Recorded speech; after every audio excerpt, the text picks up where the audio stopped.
F&O trading पर लगाम कसने के लिए सेबी ने नियम कड़े कर दिए हैं, जिसे लेकर ट्रेडर्स के बीच में बड़े उपापोह का माहौल बना हुआ है। हर कोई ये जानना चाहता है कि ये नए नियम हैं क्या और इनका वायदा कारोबार में ट्रेडिंग पर क्या और कितना असर पड़ेगा। इस मुद्दे की हर एक बारीकी को हम बेहद आसान तरीके से आपको समझाने वाले हैं और इसी के लिए लेकर आए हैं ये बेहद खास पेशकश, सेबी का डंडा, सट्टा होगा ठंडा।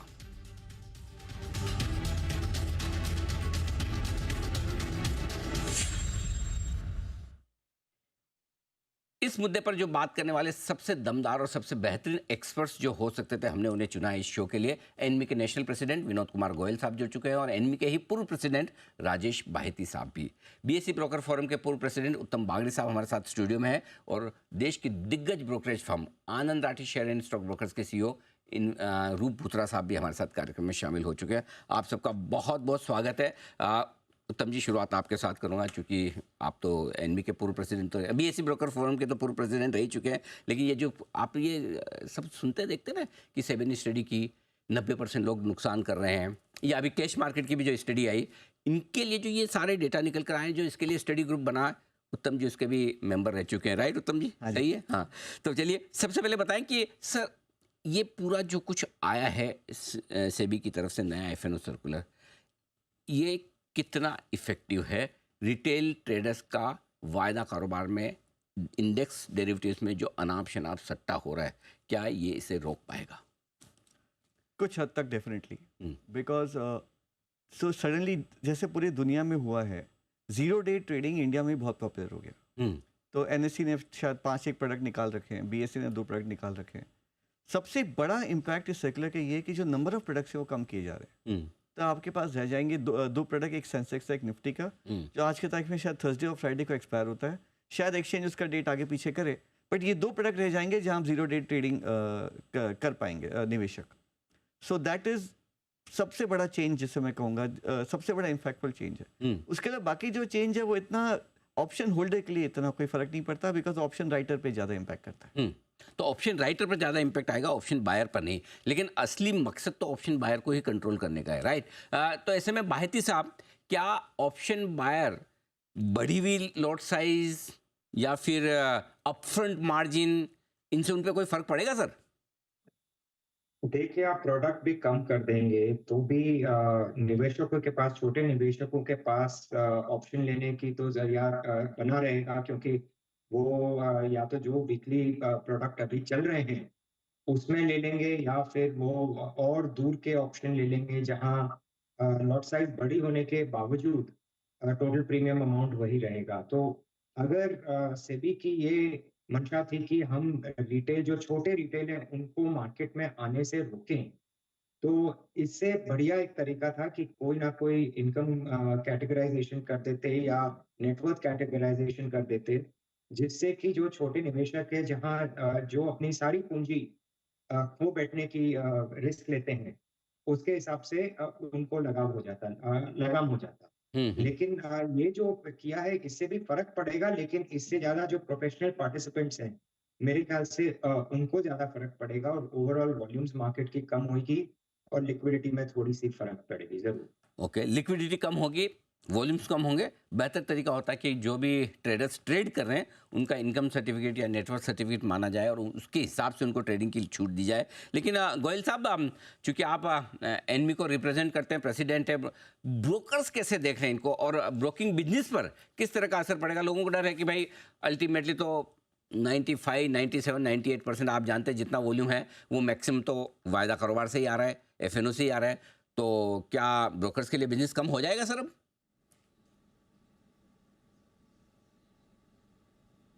हाँ सर, इसमें पूरी प्रक्रिया की जो कवायद की गई थी उसका मेन आधार यही था कि जो सेबी की स्टडी ने बताया कि रिटेल इन्वेस्टर का जो भी परसेंटेज है वो लॉस कर रहे थे और ये काफ़ी दिनों से चल रहा था, उसको रोकथाम करने के लिए, उनको लॉस से बचाने के लिए ये पूरी प्रक्रिया EWG और स्मैक और ये मीटिंग करी गई।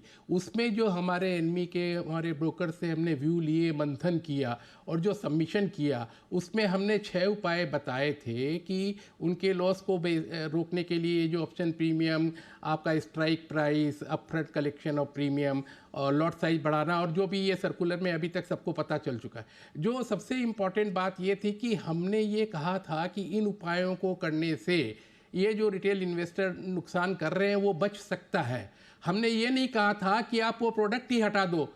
आपको उचित होता सेबी के लिए कि इन साधनों का उपयोग करके 6 महीना साल भर चलाते और सारे प्रोडक्ट को चालू रखते और मॉनिटरिंग करते कि वो ये जो साधन अपनाए गए हैं इनका कुछ इफेक्ट पड़ा है कि नहीं, ये कारगर साबित हुए कि नहीं। उसकी जगह ये किया। साथ में जो सबसे इम्पोर्टेंट हमारा सबमिशन था कि जो लॉस हो रहा है रिटेल को, अज्ञानतावश हो रहा है, आप उसको शिक्षित करिए, आपका उसका नेटवर्थ का या इनकम का एक क्राइटेरिया करिए कि उसके नीचे के आदमी नहीं आ पाएंगे। और साथ में सबसे बड़ा हमारा सुझाव था शिक्षा का, जिसको तो कहीं कंसिडर ही नहीं किया गया और नकार दिया गया है। सर, आपको अंग्रेजी में एक कहावत है कि आप give a fish to a person for he will be satisfied for one day, you teach him the fishing, he will be able to make his living every day. Right, वो परिस्थिति थी। ये ज़्यादा उचित होता सर कि सारे product चलते रहते और उनको मॉनिटरिंग किया जाता कि ये उपाय लगाने से वो आपका उद्देश्य पूर्ण हुआ कि नहीं। तो आप ये कह रहे हैं कि एनमी प्रसन्न नहीं है और ऐसा लग रहा है कि मतलब अगर ट्रेडिंग खराब है तो ट्रेडर या ब्रोकर को ही मार दो, उस तरह का काम किया जा रहा है। Is it? नहीं, ट्रेडर ब्रोकर क्यों, एक्सचेंज कौन सा बच गया? अरे स्टेक होल्डर्स को ये असुविधा हो जाएगी ना जी। तो एक्सचेंज, लेकिन एक्सचेंजेस ही तो डेली एक्सपायरी वाले प्रोडक्ट, आई मीन डेली है तो वीकली, नाम के लिए तो वीकली है, बट होती तो डेली एक्सपायरी है। लेकिन इससे पहले कि ये वीकली एक्सपायरी वाकई में खत्म हो पाएगी नहीं हो पाएगी, लेकिन जिसको टारगेट करके किया गया है कि भाई रिटेल ट्रेडर कम से कम मार्केट में आए, नुकसान कम से कम करे। भूतरा साहब, आपसे राय लेना चाहता हूँ। आप तो पूरे देश भर में आपके ब्रांचेज हैं, आपका प्रेजेंस है, बड़े ब्रोकर्स में से आप आते हैं। क्या वाकई में आपको लगता है कि आपके कारोबार पर असर पड़ेगा और आपके यहाँ जो रिटेल ट्रेडर इंडेक्स डेरिवेटिव्स में कामकाज करते हैं उनमें कमी आएगी? नमस्कार अनिल जी। नमस्कार। इसमें बिजनेस में वॉल्यूम में असर पड़ेगा, क्योंकि वीकली एक्सपायरी जो है अब खाली एक एक इंडेक्स में ही हो पाएगी। तो नेचुरली काफी सारे इंडेक्स इस एक्सपायरी से निकल जाएंगे। जो अभी मल्टीपल एक्सपायरी, आपने राइटली बोला कि डेली एक्सपायरी है, तो उसमें फर्क पड़ेगा। लेकिन साथ में रिटेल के, जहां तक बात है रिटेल का लॉस होना या वो होना, एक लेवल पे जो ऑब्जेक्ट है वो ऑब्जेक्ट राइट है, रिटेल को अपने को कहीं ना कहीं सेफगार्ड करना है। बट जैसा गोयल जी ने भी बोला कि इसमें ज्यादा जरूरत है एजुकेशन की, रादर देन चीजों को रेस्ट्रिक्ट करने की। और सेकंड चीज, यदि रेस्ट्रिक्ट करना है तो यस, एक पर्टिकुलर लेवल तक के इन्वेस्टर आई कैन से, जिनकी नेटवर्थ और इनकम का क्राइटेरिया कुछ ना कुछ करके, जो बायती जी ने भी बोला, उसको करके करे तो ज्यादा बेटर है। बट अदरवाइज बिजनेस पे इम्पैक्ट इसमें होना है, ये तय है। नो डाउट थोड़ा आगे जाके फर्दर पता लगेगा कि बिजनेस में ओवरऑल इम्पैक्ट का परसेंटेज क्या रहा। ये बात तो आपने सही कही, और गोयल साहब ने कि ज़्यादा से ज़्यादा अवेयरनेस लाई जाए। वैसे एक चीज़ बताऊं कि जिन प्रोडक्ट्स की अवेयरनेस सबसे कम है उसी में सबसे ज़्यादा स्पेकुलेशन होता है। For example crypto, for example वो क्रिकेट के गेमिंग वाले। तो जितना कम अवेयरनेस है उसमें लोग ज़्यादा जाते हैं, शायद यही वजह है। गोयल साहब, आप कुछ कहना चाहते हैं? इससे पहले मैं उत्तम जी से अगला सवाल पूछूँ। जी सर। हाँ सर, मैं ये कह रहा था आपसे कि प्रोडक्ट में कोई खामी नहीं है। आपको पता होना चाहिए, कोई भी एक्सपायरी, कोई भी कॉन्ट्रैक्ट, कोई भी एक्सचेंज इंट्रोड्यूस करता है तो सेबी से पहले अप्रूवल होता है, और वो एक्सचेंज में भी पूरा मंथन करके, रिसर्च करके उसको लाया जाता है। तो प्रोडक्ट इटसेल्फ और the weekly expiry on the different indexes was not itself bad in itself. इसकी एग्जीक्यूशन वाली और आगे जो ये last hour of the expiry day में जो वॉल्यूम की बढ़ोतरी हुई, उसमें ज़्यादा अब्यूज़ या मिसयूज या कुछ भी हुआ है। लेकिन after all these all products were approved by the SEBI, no doubt. ठीक बात है। लेकिन एक चीज़ है, चलो मान लिया आपका पॉइंट ये ठीक भी है कि एक्सचेंज ने प्रोडक्ट बनाया, सेबी ने अप्रूव किया, ब्रोकर्स ने अपनाया, ट्रेडर्स को भी मजा आया। लेकिन मुझे उत्तम जी ये बताइए, भाई साहब, ऑप्शंस तो और इंडेक्स के ऑप्शन स्पेशली हेजिंग के लिए, इन्हें हेजिंग प्रोडक्ट माना जाता है। कौन सी रोज की एक्सपायरी में हेजिंग होती है? हेजिंग होनी है तो एक्सपायरी के दिन ही क्यों नहीं है, और हेजिंग होनी तो आखिरी 1-1.5 घंटे में क्यों नहीं, जहां वॉल्यूम अनाप शनाप होता है? ये तो सीधा सीधा सट्टा है। यदि कोई भी इसे हेजिंग का सुंदर नाम देता है, हाँ, तो वो खुद से झूठ बोल रहा है। करेक्ट, ठीक, मैं आपसे अग्री करता हूँ। बट यदि किसी को ट्रेड करना है तो ट्रेडिंग बुरी चीज क्यों है, ये सवाल है। अब finally I think expert working group में भी जब डिबेट चला, बैन कर दो, बैन करना सबसे आसान है, ठीक है। लेकिन कोई प्रोडक्ट चल रही है उसको बैन करना भी ठीक नहीं है। एंड आई थिंक रेगुलेटर एक बीच का रास्ता ढूंढने की कोशिश किया। एक तरफ वो बोल सकता था कि मैं सारे वीकली बंद कर देता हूँ, उनका पावर है। लेकिन बोले सारे बंद नहीं करने, लेकिन बहुत ज्यादा उसको कम करके उन्होंने एक बीच का रास्ता चुनने की कोशिश की है। दोनों एक्सचेंज को एक एक प्रोडक्ट दिया है, एंड ये डिसीजन कोई सेट इन स्टोन नहीं है। हो सकता है 6 महीने बाद, साल भर बाद रेगुलेटर बोले कि नहीं मुझे ये दोनों भी नहीं चाहिए, या बोले नहीं अब मुझे सब चीज़ समझ में आ रही है, वापस शुरू करके हम एक्सपेरिमेंट कर सकते हैं। आई थिंक ये उनकी थॉट प्रोसेस है। देखो वापस तो होने वाला नहीं उत्तम जी शुरू। ये तो आपने करके देख लिया यार, इतने अनाप शनाप वॉल्यूम पूरी दुनिया में सबसे ज़्यादा वॉल्यूम हमारे एक वायदा कारोबार में, तो वापस और ज़्यादा होंगे कि नहीं होंगे वो वाला सवाल है। इस पे मैं जाता हूँ जरा एक बार बाहिती साहब से जानना चाहता हूँ। बाहिती साहब, क्या आपको लगता है ये फाइनल है या अभी सेकंड इंस्टॉलमेंट आने वाली है, एक और कुछ और इस तरह के आने वाले हैं? मेरे ख्याल से जो इनकम और नेटवर्थ क्राइटेरिया है, इसमें से कुछ ना कुछ तो जरूर आने वाला है।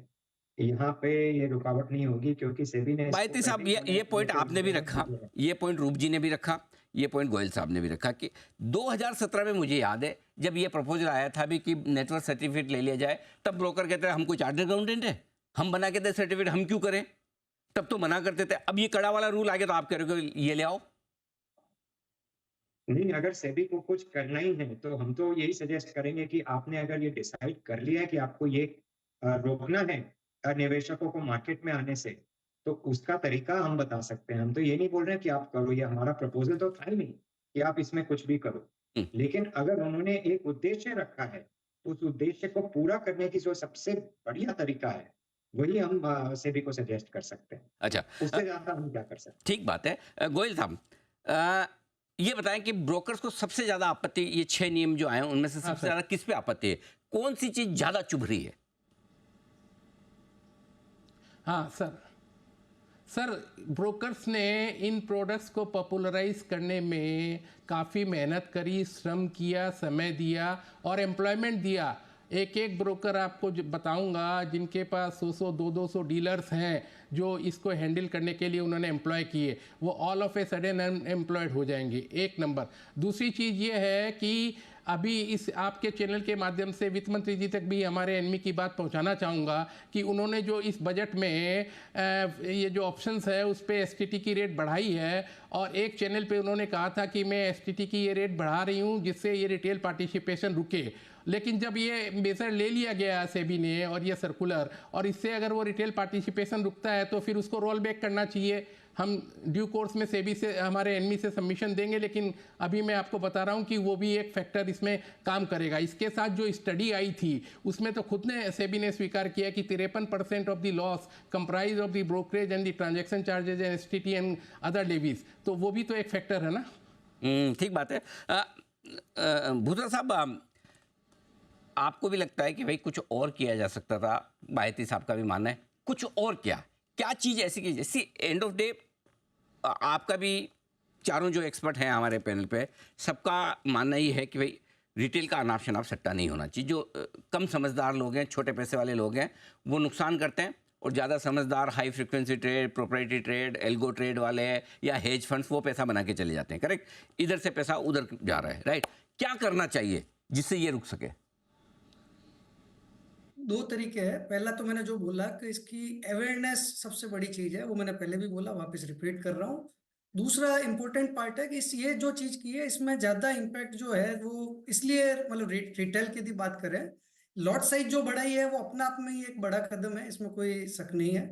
साथ में यदि रेगुलेटर को लगता है कि नहीं, डेरिवेटिव में यदि ओवरऑल बेसिस पे ये है कि उसमें ज्यादा सट्टा हो रहा है, सब कुछ हो रहा है, और उनको वैसा चीज लगता है, तो ओवरऑल मार्जिन सिस्टम में यदि उनको लगता है मार्जिन इंक्रीज करना, आज उन्होंने एक्सपायरी डे के दिन मार्जिन इंक्रीज किया है। एक्सपायरी डे के दिन खाली मार्जिन इंक्रीज करना अपना आप में एक बहुत बड़ी इसमें दिक्कत हो सकती है, जिसमें क्लाइंटों की जिनकी पोजीशन ऑलरेडी चल रही है, आज निफ्टी में करीब 11% मार्जिन है और बैंक निफ्टी में 13% मार्जिन है, वो मार्जिन अचानक लास्ट एक्सपायरी डे को बढ़ जाएगा प्रीवियस डे की पोजीशन पे भी, तो वो उल्टा तकलीफ क्रिएट करेगा। यदि रियल में यदि उनको मार्जिन बढ़ाना है तो या तो अक्रॉस द बोर्ड यदि मार्जिन को इंक्रीज कर दे, उनको लगता है कि भाई रिड्यूस करना है बिजनेस, अदरवाइज ये काफी बड़ा चैलेंज क्रिएट करेगा, और काफी क्लाइंटों की पोजीशन पे पेनल्टीज भी आएगी, जो ब्रोकर को कहीं ना कहीं पे पेनल्टी भी बेयर करनी पड़ सकती है, जहां भी क्लाइंटों का मार्जिन यूटिलाइजेशन पहले दिन पूरा था और उनकी पोजीशन आगे कैरी होती है। तो भूतरा साहब, इसका मतलब ये मान लेना कि एक्सपायरी 2 दिन पहले ही हो जाएगी, जो इफेक्टिवली नाम की गुरुवार की, आप तो अपने क्लाइंट को सब बोले भाई गुरुवार तक वेट नहीं करूंगा, मंगलवार सोमवार को काट के खत्म करो, यही करोगे आप? नहीं, इसमें दो चीजें हैं अनिल जी। जिन क्लाइंटों के मार्जिन एक्स्ट्रा पड़े रहते हैं उनमें तो कोई दिक्कत नहीं है। ये कितने दिक्कत के वहां होते पे हैं आप भी होगी जहाँ पे जानते हो? क्लाइंटों के मार्जिन यूटिलाइज रहते हैं। हाँ। वहां पे क्लाइंटों का आपको एक दिन पहले जरूर आपको कंट्रोल करना पड़ेगा, और हो सकता है एक दिन पहले आपको मार्जिन की रेट ही ब्रोकर को खुद के यहाँ पे इंक्रीज करनी पड़े। इसमें ठीक सोल्यूशन ये है। ठीक बात। यानी जी जी। ये आपका अंडरस्टैंडिंग परफेक्ट नहीं है जी। बिकॉज नंबर वन ये ऑप्शंस को इफेक्ट नहीं कर रहा। ये यदि आपने ऑप्शन खरीदा हुआ है तो थर्सडे या फ्राइडे बेचने वाले का सर। ठीक है, जिसने ऑप्शन राइट किया हुआ है हाँ। उस पर भी calendar spread is usually in the futures. हाँ। तो यदि आपने नवंबर फ्यूचर लेके दिसंबर फ्यूचर बेचा है Right. और आज नवंबर का वक्त आज ही एक्सपायर होने वाला है हाँ। तो भैया यदि आप तो उस दिन मार्जिन बढ़ जाएगा, वरना बाकी सब नॉर्मल चलेगा। सो बहुत प्रोफेशनल ट्रेडर्स ही होते हैं जो दो तरफ से हेज करके रखते हैं, और प्रोफेशनल ट्रेडर्स में अक्ल होती है कि भैया अपना मार्जिन तैयार रखें। ठीक है, तो मतलब मार्जिन एक्स्ट्रा देना पड़ेगा लेकिन मैनेज हो जाएगा। हाँ जी, हाँ जी। लगे पैसे तो ज़्यादा देने पड़ेंगे। बिल्कुल देना पड़ेगा। ठीक बात। अच्छा, एक चीज़ जो बाहिती साहब जो कह रहे हैं भाई कि ये सब ठीक है, अवेयरनेस वगैरह, अवेयरनेस सब अच्छी बात है, अवेयरनेस हम भी करते हैं, आप भी करते हो, सब लोग कर रहे हैं, लेकिन ये जो दिल में इच्छा है अपनी कि एक्सपायरी के दिन आखिरी 1-1.5-2 घंटे में 10 रुपये में ऑप्शन ले लूँ, लगी लॉटरी तो 100 हो जाएगा, ये कौन से अवेयरनेस से खत्म होगा मुझे बताओ? नहीं, ये तो इसी से खत्म होगा ना। अगर हम देख रहे हैं कि जो निवेशक ये काम कर रहे हैं, उनकी आय जो है वो 5 लाख या 10 लाख के नीचे है या 15 लाख के नीचे है, क्योंकि वही टाइप के लोग हैं जो सोचते हैं कि भाई 10,000 लगाओ, या तो लाख बनेगा या 10,000 खत्म हो जाएगा। तो उन लोगों को अगर मार्केट से वंचित रखा जाए तो ये प्रॉब्लम मेरे ख्याल से तो सॉल्व हो जाएगी। और जो प्रोफेशनल्स हैं, उनकी ये सिंगल पोजीशन नहीं होती, वो ऑप्शन चेन में काम करते हैं। तो आप सिर्फ इस 10 रुपए वाले को लेकर आप टिप्पणी नहीं कर सकते, क्योंकि कहीं न कहीं कुछ और बेच के भी रखते हैं। तो इस हिसाब से मेरे हिसाब से तो रोक लगानी थी। जो लोएस्ट रंग ऑफ रिटेल है, इसकी डेटा से भी ले सकती थी कि भई इनकी कितनी आय है इनकी, जो ये ज़्यादा पैसा तोड़ रहे हैं, और उस हिसाब से कोई आय की एक दर अगर सेबी तय कर दे, तो छोटे निवेशकों का आना बंद हो जाए, जिससे मार्केट थोड़ा सेफ हो जाए। और अगर आप पैसे वाले हो तो आप तो 5 स्टार में भी जाके खा सकते हो वही इडली डोसा ₹1000 देकर। तो उसमें तो मुझे नहीं लगता है किसी को आपत्ति होनी चाहिए। चलो ठीक बात है। गोयल साहब देखिए, आपने अपनी फ्रेटर्निटी के लिए बिल्कुल प्रॉपरली बात की, और मैं आपको एक चीज़ के लिए कॉम्प्लीमेंट भी देना चाहता हूँ। जनरली ना ब्रोकर्स के जितने भी रिप्रेजेंटेटिव है कुर्सी पे बैठे होते हैं, लेकिन वो सोचते हैं मैं तो 1-2 साल के लिए हूँ, मैं क्यों बोलूँ। आप कम से कम खुल के बोल रहे हैं, उनकी तरफदारी तो कर रहे हैं कि उनको क्या दिक्कत है। लेकिन एक चीज़ मैं बताऊँ आपको, ब्रोकर्स भी बहुत समझदार हैं, कम नहीं है। एक्सचेंज उनसे ज़्यादा समझदार है। अब होगा क्या, चलो आपने वीकली एक्सपायरी बंद कर दी, निफ्टी, बैंक निफ्टी और सेंसेक्स, इनकी तो वीकली एक्सपायरी होगी जो आपका बेंचमार्क इंडेक्स है। फिर निफ्टी की मंथली होगी, बैंक निफ्टी की मंथली होगी। ये तो हर हफ्ते एक हाँ, वो नई तो मंथली चल रहा था, एक्सपायरी कर पहले भी देंगे। चल रहा था। एक पहले हफ्ते फिर निफ्टी की, दूसरे हफ्ते बैंक निफ्टी की, फिर पीएसयू इंडेक्स की आ जाएगी, किसी एफएमसीजी की आ जाएगी, किसी आईटी की आ जाएगी। हर हफ्ते 2-2, 3-3 एक्सपायरी आपको मंथली मिलेगी। आपका तो काम चलता रहेगा सर, प्रॉब्लम क्या है? एक्सचेंज ही कर देगा, आपको क्या चिंता है?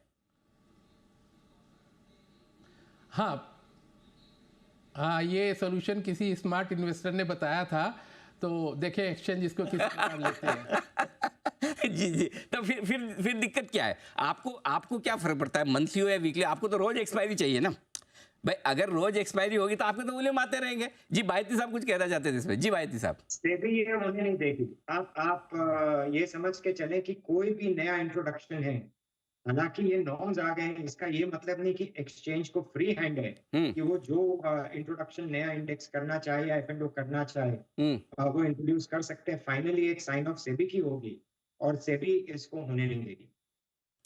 बागड़ी साहब आप सहमत है? क्योंकि अगर मैं बीएससी हूँ या मैं एनएससी हूँ, मैं सेबी के पास जाता हूँ, मैं बोलूँगा भाई देखो ऐसा है, मेरा आखिरी गुरुवार को निफ्टी एक्सपायरी होती है, मैं तीसरे गुरुवार को मैं करूँगा बैंक निफ्टी की, दूसरे गुरुवार को करूँगा फिर निफ्टी की। उसके अलावा मुझे लगता है आजकल पीएसयू में बड़ा इंटरेस्ट है, मैं एक पीएसयू इंडेक्स भी लॉन्च कर देता हूँ, उसकी पहले गुरुवार को मंथली एक्सपायरी करूँगा। को कैसे मना करेगा सेबी? सेबी के बारे में एक चीज़ क्लियर है जी, वो चाहे मुझे अच्छे लगते हो नहीं लगते हो, समझदार तो बहुत है। अच्छा, यदि आप बहुत दे आर वेरी इंटेलिजेंट, उसमें कोई शक नहीं है। उनके जो ऑफिसर उनसे डील करते हैं, तो यदि उन्होंने एक प्रिंसिपल बता दिया कि हमें ऐसे करना है, और यदि आप घुमा फिर के उस प्रिंसिपल को ब्रेक करने की कोशिश करेंगे तो रोक लगाएंगे। मैं राजेश जी से टोटली सहमत हूँ। अच्छा, वो करेंगे। गोयल साहब ये तो होने वाला नहीं है। अब बताओ ब्रोकिंग इंडस्ट्री कैसे निपटेगी इससे? नहीं सर, आप इसकी जो सर्कुलर की प्रस्तावना देखिए, स्टार्टिंग में ही बोल रहा है और आप भी बराबर बोलते हैं पाठशाला में, derivatives market assist at better price discovery, help improve market liquidity and allow investor to manage their risk better. जब आप ये स्वीकार कर रहे हैं कि ये चीज़ खराब नहीं है, इसकी ऑपरेशन साइड खराब है, और जो ये लास्ट आवर वाली बात है इसको तो टैकल करने के लिए इसमें 1 फरवरी 25 से वो लगा ही रहे 4 times in the day intraday monitoring, और 2% ELM जो एक्स्ट्रा लगा रहे हैं, तो वो भी तो एक रेस्ट्रिक्टिव फैक्टर होगा ना। तो हाँ, तो वो तो इसीलिए लगा रहे हैं कि ताकि आखिरी घंटे 2 घंटे में वॉल्यूम अनाप शनाप ना बढ़े, राइट। तो फिर वो तो जायज़ है, फिर गलत क्या है? हाँ, तो वही जो आपने प्रश्न उठाया उसी का सोल्यूशन है, उसी का तो सोल्यूशन हो जाएगा ना। तो आखिरी घंटे में जब सब उठ के नहीं पड़ेंगे और जब वो इंट्राडे लिमिट आ जाएगी तो अपने आप वहाँ पर उसको ब्रॉड डाउन करना पड़ेगा। तो माने मेरा यही कहना था, बार बार मैं यही कह रहा हूँ कि 6 के 6 मेजर अच्छे हैं, इनको आप चालू करके सारे एक्सचेंज में चला के साल 6 महीना चला के मॉनिटरिंग करते कि आपका उद्देश्य पूर्ति हुआ कि नहीं, लोगों के लॉस रुके कि नहीं, और फिर नहीं होता तो बंद कर देते हैं। हमें उसमें क्या दिक्कत है? देखिए, as a association we are voice of the capital market. हमें तो सबके स्टेक देखने हैं, हमें एक्सचेंज का भी देखना है, अपना भी देखना है, अपनी रोजी रोटी भी देखनी है, इन्वेस्टर्स का भी देखना है। हम तो बार बार बोलते हैं कि इन्वेस्टर हमारे अन्नदाता है, इन्वेस्टर है तो हम है, ब्रोकर है तो एक्सचेंज है, एक्सचेंज है तो चैनल है। चैनल पे सवाल आ गया चलिए, हमारे बारे में कोई तो सोच रहा है। गोयल साहब, उसके लिए धन्यवाद जी। बागड़ी साहब कुछ कहना चाहते थे जी। नहीं, देखो, एक जो आप क्या करना चाहते हो और आप कैसे करना चाहते हो।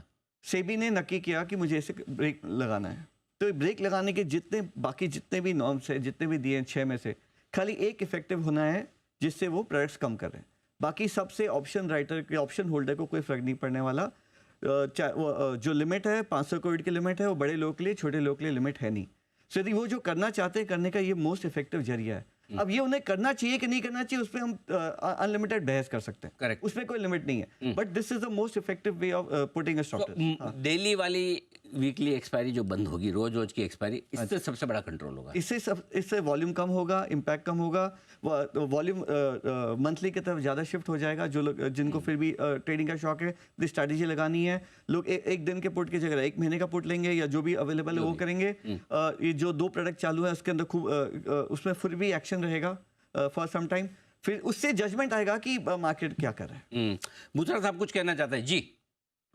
हाँ अनिल जी, उत्तम जी ने जो अभी जस्ट कम्युनिकेशन जो किया कि एक इस वीकली एक्सपायरी वाले को यदि वो होल्ड कर रहे हैं और वो यदि करके यदि आगे की चीजों के लिए यदि थोड़ा सा वेट करते हैं तो बेटर है, क्योंकि बाकी पूरी चीजें जो है वो ऑप्शन सेलर के लिए हिट कर रही है, और ऑप्शन सेलर में रियल वे में वो मार्जिन ऑलरेडी पूरा दे रहा है। आज की जैसे मैंने पहले बताया 11% मार्जिन दे रहा है, उसके बाद उस दिन आप एड ऑन मार्जिन करोगे तो वो एक्चुअल जिनकी पोजीशन खड़ी है उन सबको दिक्कत देगा। दूसरी साइड में एक और चीज है, उस दिन भी जिनको ऑप्शंस बाई करनी है तो ऑप्शंस बाई तो वो बाद में भी एज इट इज कर सकता है, क्योंकि ऑप्शन बाई तो बहुत लिमिटेड प्रीमियम में हो जाती है, और वो लिमिटेड प्रीमियम में तो कंटिन्यू रह सकता है। तो ऑप्शन सेलर को आपने यदि हिट किया है, जबकि ऑप्शन सेलर के केस में यदि 11% मार्जिन की बात बोलूं तो करीब करीब एक ऑप्शंस का लॉट जो है आज का भी जो करंट साइज है उसमें भी already margin 11% is sufficient margin, और फर्दर लॉट की साइज इंक्रीज हो जाएगी तो वो बढ़ जाएगा, तो even number of option seller वहां पर लिक्विडिटी का फर्दर चैलेंज आएगा। बट उससे ऑप्शंस प्रीमियम वाले का बिजनेस रिड्यूस नहीं होएगा, तो कहीं कहीं रिटेल को उसके बाद में भी वो चैलेंज कंटिन्यू रह सकता है, रिटेल इन्वेस्टर जो तो 2 इंटरेस्टिंग चीज़ें कि सेबी का इरादा ठीक है, लेकिन अगर इस बजट से जो कुछ भी वायदा कारोबार के ट्रेड्स पे एसटीटी बढ़ा है उसका असर देख लेते हैं, उससे हो सकता है कि थोड़े रिटेल कम हो जाते हैं। और दूसरा, सिर्फ वीकली एक्सपायरी बंद करके देख लेते हैं, अगर इन्हीं से रिटेल का पार्टिसिपेशन कम हो जाता तो बाकी मार्जिन बढ़ाने की जो ज़रूरत है शायद वो नहीं होती, तो वो ब्रोकर्स को और एनमी और बाकी बीएसई ब्रोकर्स फोरम जैसी संस्थाओं को ज़्यादा पसंद आती। देखते हैं, अब सेबी ने नियम तो बनाए, लागू तो किए, धीमे धीमे लागू होंगे। 20 नवंबर से लेकर 1 अप्रैल 2025 तक अलग अलग चरणों में अलग अलग नियम लागू होंगे, तब इसका असर देखा जाएगा, समझा जाएगा। फिलहाल इस खास शो में अपनी बेबाक राय देने के लिए गोयल साहब, बाहेती साहब, बागड़ी साहब और बूथरा साहब, आप सबका बहुत बहुत धन्यवाद हमारा साथ देने के लिए। इस खास शो में इतना ही, बने रहिए हमारे साथ जी बिजनेस पर। नमस्कार।